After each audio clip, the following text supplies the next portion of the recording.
मैं पहले तो इस प्रेस कॉन्फ्रेंस में आप सभी पत्रकार बंधुओं का स्वागत करता हूं। आप सभी का बहुत बहुत धन्यवाद। हम हिलव्यू गार्डन त्रेहान, जो त्रेहान के नाम से प्रसिद्ध है सोसाइटी, यहाँ पर नोन है, उससे बिलोंग करते हैं। पिछली साल 2024 5 फरवरी को हमारा बिल्डर त्रेहान होम डेवलपर्स के साथ में एक एमओयू हुआ था, जिसकी प्रति आपको दे दी जाएगी। उसमें करीब 10 पॉइंट तो बहुत सारे थे।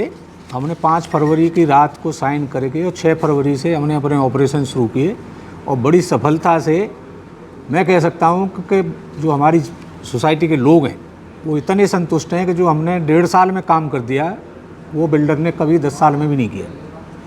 समस्या वो नहीं है, हमारी समस्या है कि जो बिल्डर ने हमारे साथ में एग्रीमेंट किया था एमओयू के थ्रू, स्टाम्प पेपर पे 3 पार्टी थी, त्रेहान होम डेवलपर्स और जो कंपनी उन्हीं की सिस्टर कंसर्न है TSD मेंटेनेंस कंपनी और RWA के बीच में उन्होंने उनकी तरफ से जो पेंडेंसी थी, जैसे सोसाइटी को उन्होंने 4 फेज़ में बनाया, लेकिन जो कैपेसिटी डेवलप की, चाहे वो STP की हो चाहे वाटर एक्सट्रैक्शन की हो, वो सारी कैपेसिटी 2 फेज़ के हिसाब से ही डेवलप की और बाकी की नहीं की। तो उन सारी चीज़ों को हमने एमओयू में एग्री किया था। बिल्डर ने हमें कमिट किया था कि मैं 1.5 साल के अंदर, 18 महीने के अंदर ये सारी जो मेरी तरफ डिपेंडेंसी हैं उनको मैं पूरी कर दूंगा।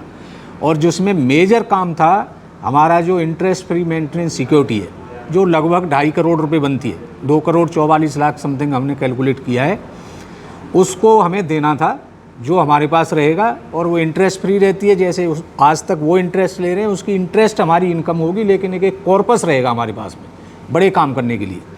वो उसने हमें आज तक नहीं दिया है, जिसके लिए पिछले 6 महीने से कंटिन्यूस RWA और मैं पर्सनली, मेरे पास सारे प्रूफ हैं जो हमने FIR में भी मेंशन किए हैं, मेल कम्युनिकेशन किया, बार बार कॉल किए गए रेगुलर इंटरवल पे, हफ्ते में 10 दिन में कॉल करके कि आप हमारे मेंटेनेंस का पैसा वापस करिए क्योंकि हमारा काम रुका हुआ है और हमारे ऊपर रेजिडेंट का भी प्रेशर है।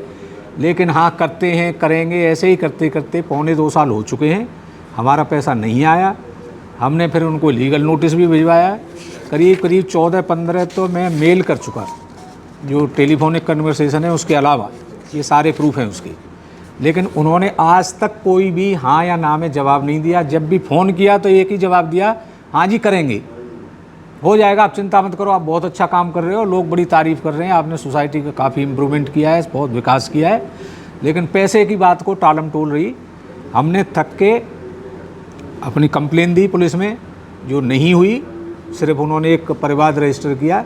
फिर हमने भिवाड़ी कोर्ट के, माननीय कोर्ट के थ्रू और 20 तारीख को उनके अगेंस्ट में FIR कराई है, जिसके मुख्य बिंदु हैं, अगर मैं कहूँ जो FIR की कॉपी में भी हैं, कि IFMS अभी तक आपने नहीं दिया है, और जो STP की कैपेसिटी को बढ़ाना है, जो 850 KLD की है वो 1350 होनी चाहिए। नहीं, 1350 की है, 1350 की है, 1850 होनी चाहिए, वो भी आपने आज तक कुछ नहीं किया। उसके ऊपर जो जीरो वाटर डिस्चार्ज पॉलिसी है, वो भी एग्रीमेंट था कि जी मैं इंतजाम आपको करके दूंगा, उसका आज तक आपने कोई पॉइंट नहीं उसमें क्लियर किया है। फायर NOC है मेन। जो फायर NOC क्या हुआ है कि फायर NOC हमारे पास लास्ट ईयर तक की थी, जैसे ही ड्यू हुई हमने 2 महीने एडवांस में अप्लाई की। फायर डिपार्टमेंट ने उसके ऊपर ऑब्जेक्शन लगाने शुरू कर दिए कि जी फायर सेस जमा करना है, जो करीब 1 करोड़ 1.25 करोड़ रुपए के करीब बनता है। तो ये तो बिल्डर को करा के देना चाहिए था, सारा सेस का इनिशियल जितने भी पेमेंट हैं, जितनी भी NOC हैं, वो उसको लेके देनी चाहिए। उसके ऊपर भी उन्होंने कोई काम नहीं किया। जी आप यहाँ नहीं, जयपुर अप्लाई करो, यहाँ करो, वो कुछ नहीं हुआ। अभी तक फायर NOC हमें नहीं मिली। उसके बाद में जो टावर हैं उनको भी बहुत, जो नया उन्होंने EWS की टावर बनाई, उनका पेंटिंग भी नहीं कराया, उनके रोड नहीं कराए, उनकी बाउंड्री टूटी पड़ी थी वो नहीं कराई। सारे पॉइंट MOU में हैं इन सब के ऊपर। और मेन है पानी के लाइसेंस का, जो ग्राउंड वाटर का है, वो लाइसेंस भी जितना उसने लिया है वो सिर्फ 2 फेज़ के लिए लिया। उसका भी मेजर चार्ज है गवर्नमेंट का, करोड़ों रुपए उनको पे करने चाहिए। अगर उसने 2060 फ्लैट और 55 दुकानें उस सोसाइटी में बनाई तो सारी चीज़ की कैपेसिटी, सारे लाइसेंस देने चाहिए थे, जो उन्होंने नहीं लिए। हम किसी रेगुलेटरी इशू में नहीं पड़ना चाहते, हम उनको टाइम टू टाइम हमने हर चीज़ के लिए प्रयास किए, लेकिन उसने एक भी पॉइंट पे कोई सकारात्मक कदम नहीं उठाया। और ना आज तक कोई सकारात्मक जवाब या नकार जवाब तो कैसा भी नहीं दिया, जो कुछ भी दिया है फ़ोन पे ही दिया है। तो इन सब चीज़ों से हाथ थक के हमने कोर्ट के थ्रू, माननीय कोर्ट आदेश के अनुसार हमने फूलबाग थाने में 20 तारीख को FIR रजिस्टर कराई है, जिसके लिए आप सभी लोगों को बुलाया गया है। अगर आपके कोई प्रश्न है तो आप इसके बारे में पूछ सकते हैं। जी, आपका टोटल कितना पैसा बिल्डर की तरफ बकाया है? हमारी जो टोटल एरिया है 2060 फ्लैट का और दुकानों का, उसको हमने कैलकुलेट किया है। 10 रुपये स्क्वायर फीट की IFMS होती है, तो वो 2,44,00,000 समथिंग कुछ बनना है, इसमें अमाउंट दिया होगा 2,44,00,000। 2,44,00,000 है मोटा मोटा। इसको पैसे के अलावा और क्या इशू थी? जैसा आपने बताया कि उसमें जैसे कुछ चीज़ उसको जो कंप्लीट करा के देना था, उसको कितना उसका चार्ज है? वो आपको पैसा देगा या उसको कंप्लीट करा के देगा?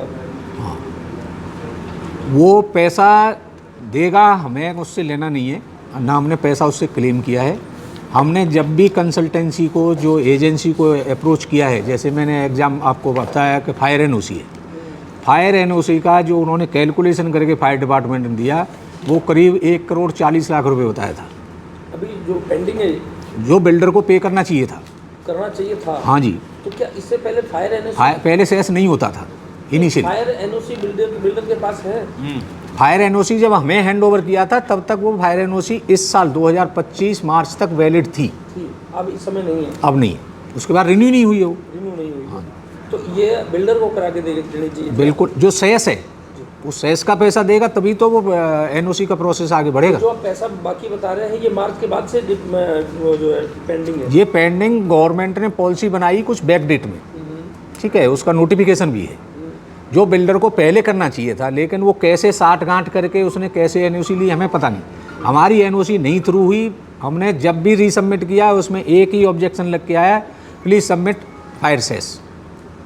अभी आपने जो FIR दर्ज कराई है, FIR दर्ज करा करके पुलिस या थाने से या इस्तगासे के माध्यम से जैसे भी आपने कराया है, उसमें आपने क्या न्याय की गुहार लगाई है? हमने न्याय की गुहार लगाई, मैं खुद व्यक्तिगत रूप से भिवाड़ी कोर्ट में गया था और माननीय जज के सामने मैंने एक पॉइंट रखा था, मैडम ये हमारा MOU है, ये सारे काम बिल्डर की तरफ पेंडिंग है, जो उसने स्टाम्प पेपर पे हमें लिख के दिया, जो मेमोरेंडम ऑफ अंडरस्टैंडिंग हुआ है, उसमें क्लियर लिखा हुआ है कि ये कौन से काम RWA करेगी और कौन से काम बिल्डर कंप्लीट करा के देगा 18 महीने के टाइम में। वो सारी चीज़ें इसमें हैं। मतलब जब आपका MOU हुआ था उसके बाद 18 महीने के टाइम हाँ जी, में उसको कंप्लीट करके आपका हैंडओवर? बिल्कुल। लेकिन दुर्भाग्य ये है कि उसमें से एक भी पॉइंट आज तक उसने कंप्लीट नहीं किया।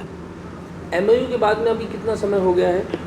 MOU के बाद में हो चुका है ऑलरेडी 20वां महीना चल रहा है। 20वां महीना, 2 महीने ऊपर चले गए तय टाइम से। हाँ जी। हमारे अध्यक्ष शर्मा जी ने आपको सारा ब्रीफ किया, तो इसमें बेसिकली जो 5 फरवरी 2024 को जो हमारा MOU साइन अप हुआ था, तो MOU साइन अप में जो सबसे पहला मुख्य था कि जिस डेट से हम हैंडओवर ले रहे हैं, मतलब 1 फरवरी 2024 से जो ले रहे हैं, उससे पहले की जो भी देनदारी है, चाहे वो सरकारी देनदारी हो, लीगल हो, फायर की हो, जिसकी भी हो, वो देनदारी बिल्डर की है। और 1 फरवरी ऑनवर्ड्स जो भी देनदारी होगी या जो भी NOC या जो भी कुछ करना होगा वो हमारी जिम्मेदारी है। तो उससे पहले में जो एक था कि पानी का जो एक मेजर जो इशू चल रहा है कई सालों से, और भिवाड़ी में काफ़ी जगह भी चल रहा है और हमारे यहाँ भी काफ़ी जगह नोटिस आ ही रहे थे कि पानी का जो 633 KLD का बिल्डर ने जो है लाइसेंस लिया था, जो कि पानी जो हमारी सोसाइटी की जो कैपेसिटी है वो लगभग 1800 KLD की कैपेसिटी है। तो 600 के अगेंस्ट में हम 1800 KLD पानी जो अगर ज़मीन से निकालते हैं तो उसकी जो है परमिशन CGWA से हमें लेनी पड़ती है, और CGWA से परमिशन लेने के लिए हमारे को पुराने ड्यूज़ पहले क्लियर करने पड़ेंगे, उसके बाद वो NOC देगा। हम आज से 1 फरवरी से हम देने को तैयार हैं और NOC लेने को भी तैयार हैं, और हमने कई बार ट्राई किया, लेकिन कंसल्टेंट ने, जैसे शर्मा जी ने बताया, कि उसने साफ मना कर दिया कि आप नहीं ले सकते अनटिल अनलेस आप पुराना जितना भी है वो जमा ना करो, वो बिल्डर को जमा करना है। दूसरा जो फायर सेस का बताया कि फायर सेस ये पुराना है, जब से सोसाइटी बनी है। बिल्डर कई बार ये कहता है ये एप्लीकेबल ही नहीं था उस टाइम। अब एप्लीकेबल था या नहीं था, ये बिल्डर और डिपार्टमेंट के बीच की बात है, तो वो आपस में सुलटा के हमारे को जो उसका एक निस्तारण करके देते हैं कि भाई अब आप कर लो, अब आगे से हम करा लें। तीसरा जो एक पॉइंट है कि IFMS interest free maintenance security, जब हमने फ्लैट खरीदे थे तो मेंटेनेंस एजेंसी जो थी TSD मेंटेनेंस कंपनी, उसको हमने जमा किए थे। अनुबंध के अनुसार उसे 18 महीने के भीतर हमें वापस करने थे। तब तक उसने दुनिया भर की बताई थी कि ऐसा प्रोसेस करेंगे, ऐसे करेंगे, बट वो फाइनली उसने हमें नहीं दिया। उसके अलावा है EWS टावर का, शर्मा जी ने बता दिया कि EWS में कुछ पेंटिंग का इशू है, कुछ रोडों का इशू है, क्योंकि वो टावर हमारे एडजॉइनिंग बाद में करे और ये सोसाइटी पहले डेवलप हो गई थी, तो उसका जो फेज़ है, और इवन उनके रिप्रेजेंटेटिव आके उस चीज़ को वैलिडेट कर चुके हैं कि हाँ इसको हम काम को करेंगे, और मान के भी गए, उसका कम्युनिकेशन चल रहा है।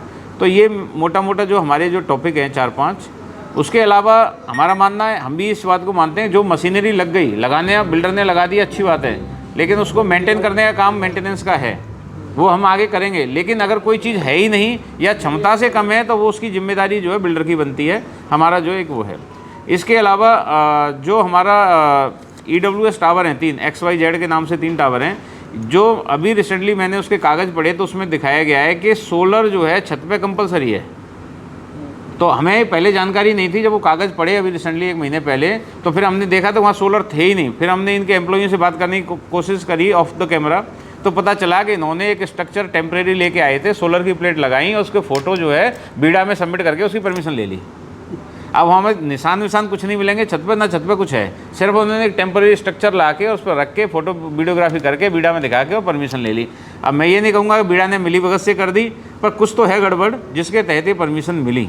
अब बट आज की डेट में वहाँ कोई सोलर नहीं था जब से हमें मिला है ना है। तो ये हमारे मुख्य पॉइंट हैं। बाकी डिटेल में जो शर्मा जी ने बताया और जो FIR में है, ये सारा जो वाक्य है, जिसमें हम चाहते हैं कि कोर्ट इसमें हस्तक्षेप करे और हमारे को जो न्याय दिलाने का जो काम करे। FIR के बाद कोई कम्युनिकेशन हुआ है कोई बिल्डर से? नहीं, FIR के बाद बिल्डर से भी कोई कम्युनिकेशन नहीं हुआ है।